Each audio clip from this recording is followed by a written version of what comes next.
September 4th, 2015. Angela Merkel, Chancellor of Germany, the most powerful woman in Europe, stepped to a podium and said 4 words that would change the continent forever. Wir schaffen das. We can do it. In the weeks that followed, something extraordinary happened in a country that had spent 70 years atoning for the 20th century's darkest chapter.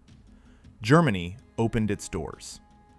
Germans lined train station platforms in Munich and Frankfurt with handmade welcome signs. They collected clothing, blankets, children's shoes.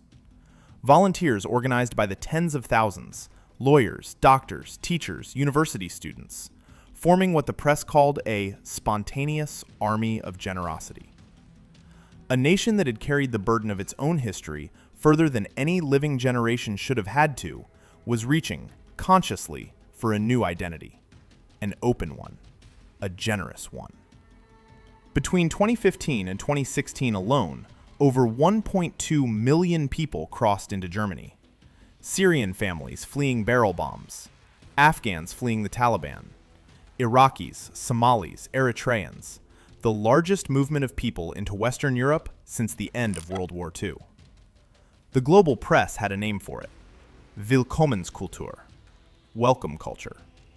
The images went viral before going viral was a cliché. A German couple handing a Syrian father a stuffed animal for his daughter. A sign outside a refugee center reading, "You are safe here." An entire train station breaking into applause as a bus of refugees arrived. It felt, for a moment, like the right side of history. 10 years later, Germany is a different country. The AfD, Alternative für Deutschland, a party that didn't exist until 2013, once condemned as a fringe danger to German democracy, is now polling as the country's largest political force. The chancellor who said "Wir schaffen das" is gone. The welcome signs are gone. And Germany is fighting a war with itself over who it is, what it values, and whether the most ambitious immigration experiment in the history of modern democracy actually worked. The friction, when welcome became a warning. Let's start with the scale of what Germany actually built. By 2023, Germany's foreign-born population had reached 16 million people, nearly 20% of the entire country. Muslims in Germany? Approximately 5.5 million, roughly 6.5% of the population, up from under 3 million in 2000. Less than 25 years, nearly doubled.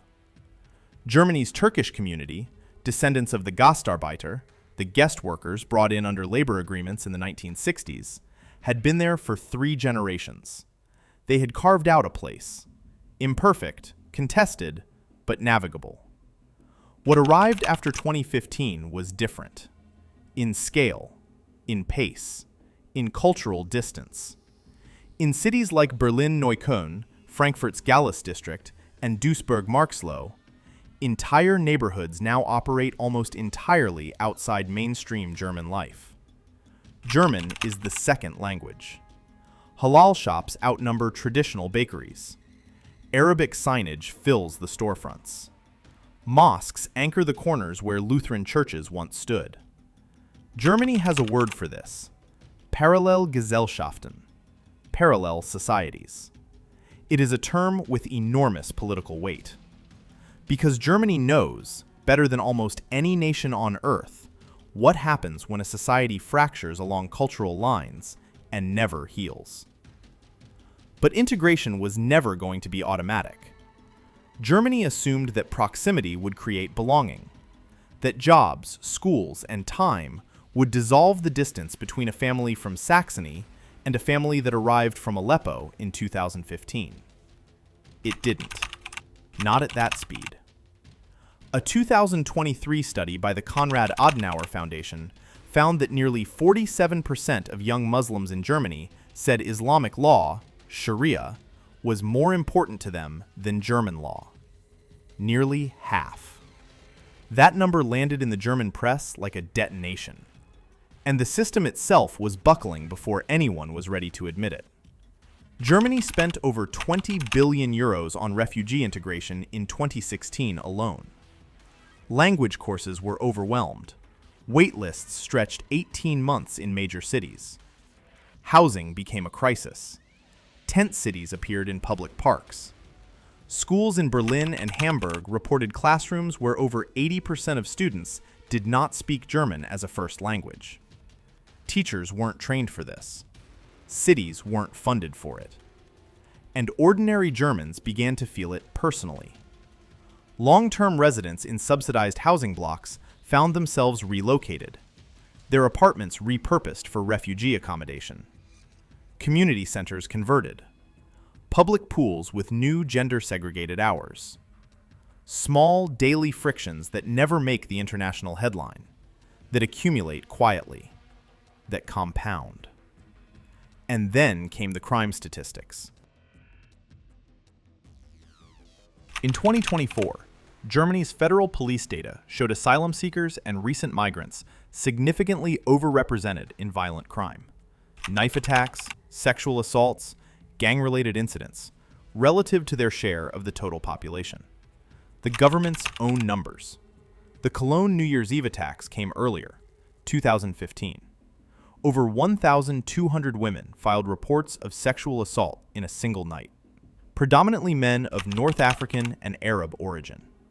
German authorities initially suppressed the reports. The full picture emerged through leaks, not press conferences. When it came out, it broke the narrative. The official story, that integration was working, that the welcome was mutual, that Wir schaffen das was more than a slogan, cracked in Cologne and never fully held again. August 2024, Solingen. A knife attack at a city street festival. 3 people killed. The attacker? A Syrian asylum seeker whose deportation order had not been enforced. ISIS claimed responsibility.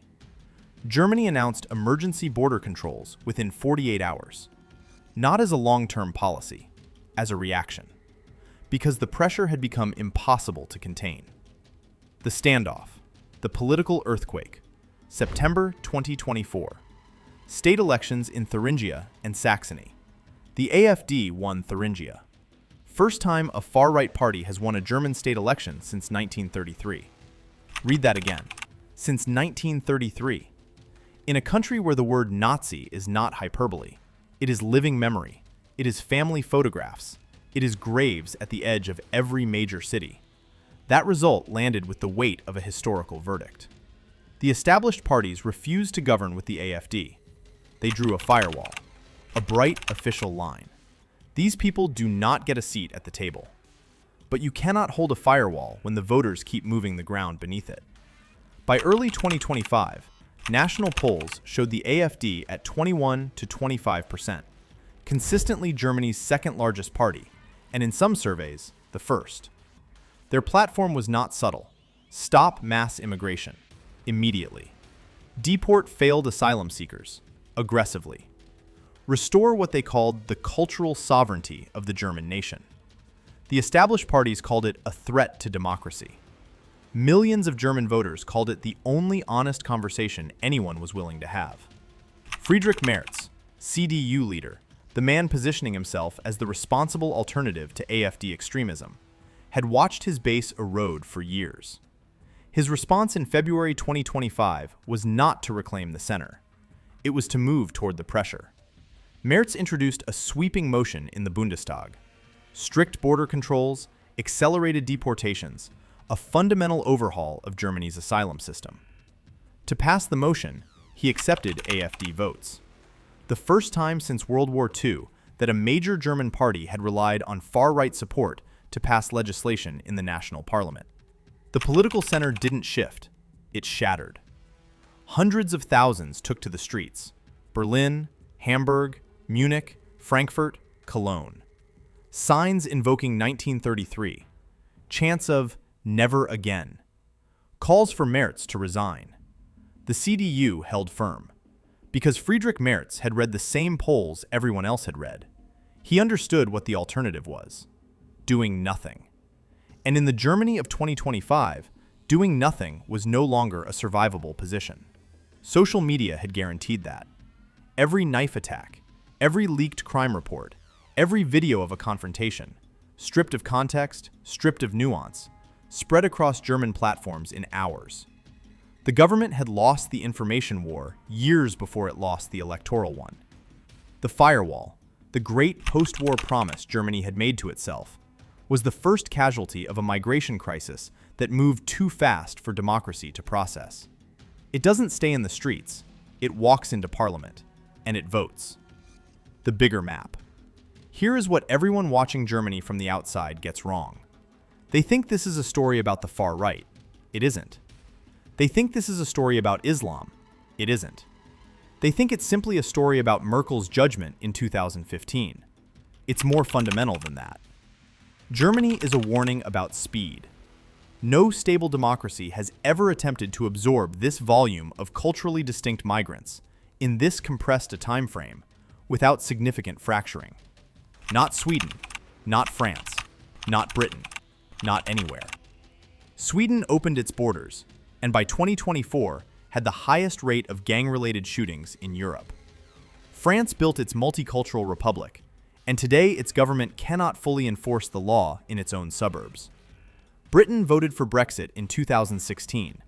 Driven primarily by a decade of unmanaged immigration, its political class refused to honestly address. And now Germany, the economic engine of Europe, the country that rebuilt itself from the wreckage of its own catastrophe into something the world genuinely admired, is fracturing along the same fault lines. Faster. Because Germany went further, faster than any of them. And here's the question nobody asks in the commission chamber, the Bundestag debate, the newspaper editorial. What was the alternative? The Syrian civil war killed over 500,000 people. The UN was overwhelmed. Turkey was drowning in refugees.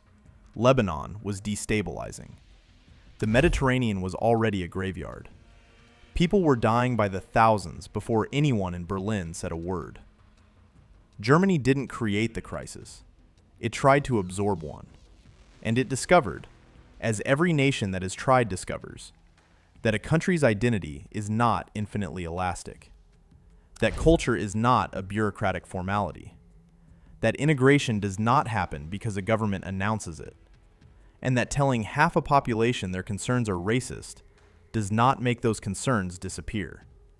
It makes them louder. It makes them organized. It gives them a party. Germany is not choosing between compassion and cruelty.